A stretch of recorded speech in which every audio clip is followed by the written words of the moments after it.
Purdue has not beaten a Power 4 team this year. They're on a 6-game losing streak. They beat Ball State 31-0, opened the season young, full of hope. Then they beat something called Southern Illinois, and that's it. Michigan may just run this team to death. Let's talk about Purdue just for a moment. A very brief moment, because this is a team that I just watched crap the bed against Rutgers. Did you see the end of that? I did see the end of that. It made me just so joyous. If you don't know, I'm also a Rutgers fan. I've been a Rutgers fan. Don't ask questions about it. Just accept it. Since they were in the Big East, before they even joined the Big Ten, and watching them in a game that I thought, honestly, Rutgers deserved to win anyways. So God was a Scarlet Knight that day. Please don't put that on the Lord. The Lord just, hold on. What's that guy? He said no. He said he was a Scarlet Knight fan. My gosh. Let me just mark him off. Here's my request for Michigan Purdue. Can we stop putting games at night that have no business being? Yeah, why is this a night game? The number of primetime night games I've seen for Michigan that have no business over the last handful of years. New Mexico, Michigan State every year, Purdue in Bowling Green, Middle Tennessee State, Fresno, Purdue again. Like, I don't need this. Kick this game off at noon. Let it be over so we can enjoy the rest of our Saturday. This game off on a Friday for that matter. I don't need this. Purdue has not beaten a Power 4 team this year. They're on a 6-game losing streak. They beat Ball State 31-0, opened the season young, full of hope. Then they beat something called Southern Illinois, and that's it. Now, I'll give them this. They scored 17 on USC, which is more than Michigan scored. But also got shut out 19-0 by Northwestern. So not great. So let's talk about the Purdue offense. Here's the highlight of the Purdue offense for me. It's Devin Mockobee. Yeah, that's still there. Like that dude will be on an NFL roster next year. 100%. He's a fantastic runner. Love watching him run. The Boilermakers, they actually don't have a terrible offense. Ryan Brown throwing for 1,600 yards. They're throwing for about 240 yards a game. And so Michigan's secondary you're going to have to make tackles on Devin Mockobee. Like that dude is a tackle breaker. The Michigan secondary is going to get tested a bit from Purdue if they have time to throw the ball, which is a fair question because Ryan Brown also has 8 touchdowns and 7 picks. And so the turnover battle should be heavily in Michigan's favor. Jair Hill will simply just have to catch the ball this time. I literally wrote down, this has Jair Hill finally catching an interception all over it. 100%. Purdue also has one of the greatest football names out there, a receiver named Nitro Tuggle. Nitro you know what? Tuggle. Let me change my stupid genius real quick. To Purdue.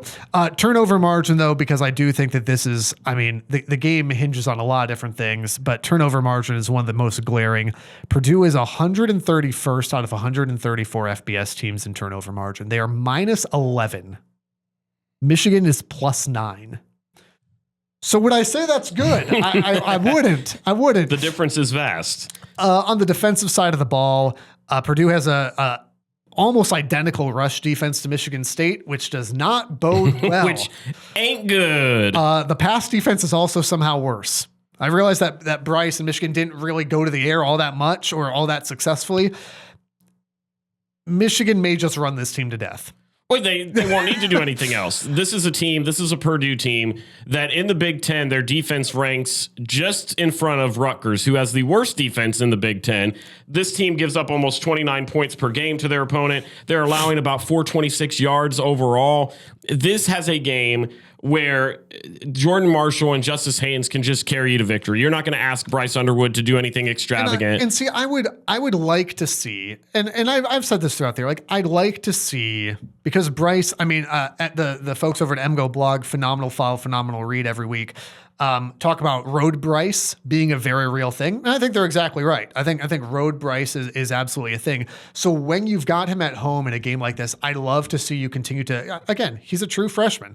I'd love to see you continue to build his rhythm, to build his confidence, to call plays that allow him to be successful through the air. Because I do think that I don't want to say you need that in one sense, because again, we saw Michigan beat Ohio State without any passing game last year. But obviously, if you can add that into your quiver of arrows, if you will, to the run game, you become that much more dangerous. You become a real threat.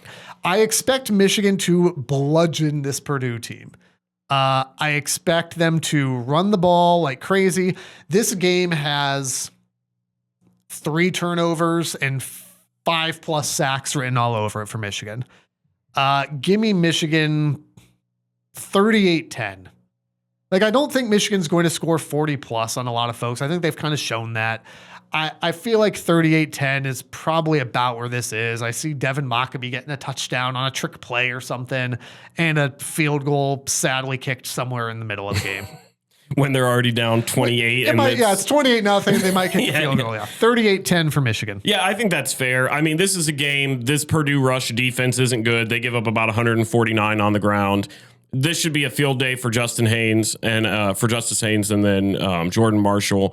That tandem has been phenomenal all season long. I expect them to have another big day.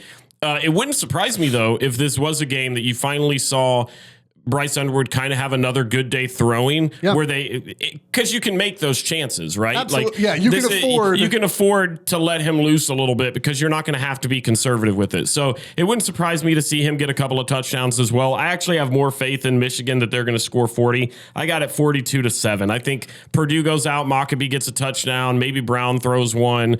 And that'll be it for them. I think this defense for Michigan has started to find their groove a little bit.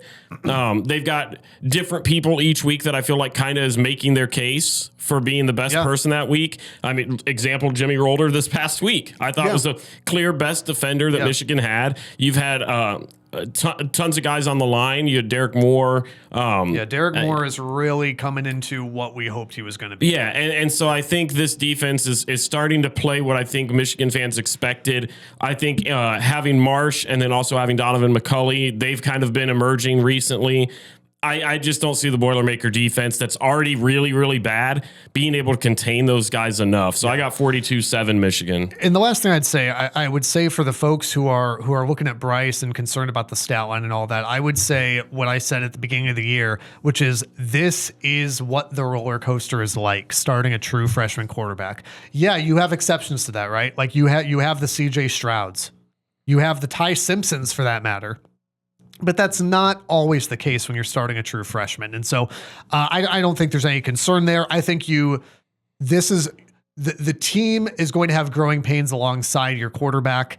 I would not be concerned. I would not freak out about it. I would also credit the coaching staff for saying, we're going to, again, rivalry games, any games at this point in the season, win games however you need to. And it's different, but it's not unlike Ryan Day's philosophy of like, well, why aren't they scoring more points? Why aren't they doing that?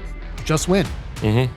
Just win. The Rivalry Podcast is part of the Varsity Network from Learfield and the River Podcast Network from River Radio Ministries. New episodes out every Monday. Be sure to subscribe, rate, and review wherever you're listening right now, and follow on social media at RivalPod and RivalPod.com. And if you like what you hear, share with a friend so they can listen too.